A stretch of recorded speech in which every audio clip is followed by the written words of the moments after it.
Thank you. We're going from ice and snow to ice and snow. I'm Alexi Zentner, and as Bonnie said, this may be the largest crowd she's read to.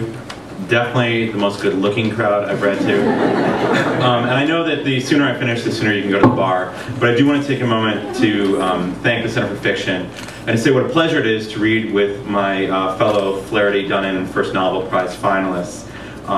But it's also a particular pleasure to be at an event that supports the Books for New York City Schools and Kids Reads programs. Like most writers, and frankly like most people in the business, reading saved my life.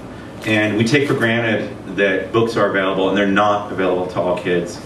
And it's important to remember that reading a book takes a couple of hours, but it stays with you for a lifetime. So thank you for supporting these programs.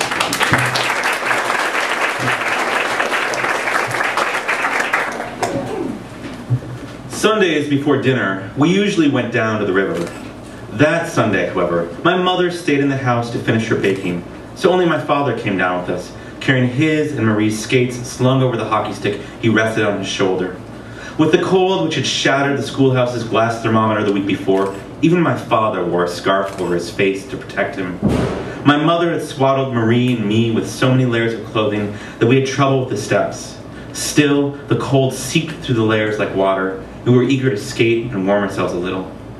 Down at the river, we sat on the packed snow at the banks, and my father helped Marie with her skates. He tied her laces and sent her off on the river. As he tied his own laces, she skated slowly toward the tip of the channel, pushing away from us with timid steps, like a newborn moose with shivering legs. The sun was already setting, and I could feel the temperature falling away from us and getting colder, if such a thing was even possible. I had my head bent down over my skates and was pulling the laces tight, eager to take my stick and join the other boys playing shinny, when my father suddenly jumped from the snow along the bank, one skate still unlaced. He screamed Marie's name, skates chewing the frozen water, flying toward the thin ice at the confluence of the two rivers. There was just a dark hole where Marie had broken through the ice and disappeared. Other men raced behind my father, but he was the first to the open water, screaming her name. For a moment, he stopped at the edge of the fissure. Suddenly we saw her, we all saw her, gasping, bobbing, taking a last breath at the surface of the water, too cold or too scared to even scream. And as I reached the water, I saw my sister's eyes lock onto my father. He dove into the water, and then they were gone. I hesitated at the edge, staring at the water, surprised at how smooth it was. Pearl grabbed my shoulder roughly. "No," he said, as if he were holding me back.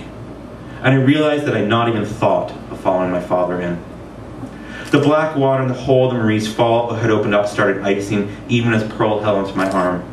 The men yelled for rope, but then, not willing to wait, they linked arms, Pearl the first one into the breach. I could see the shock on his face at the first touch of the water.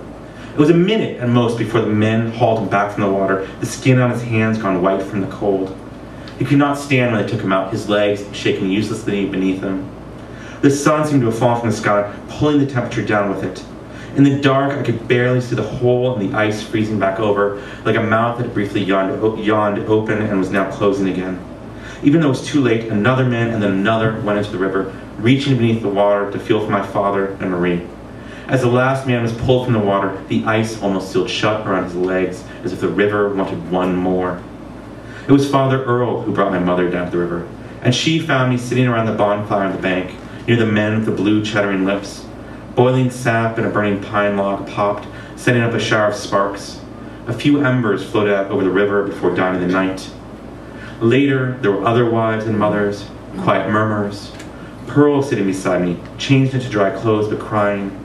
And then, finally, my mother and I turning home. Thank you.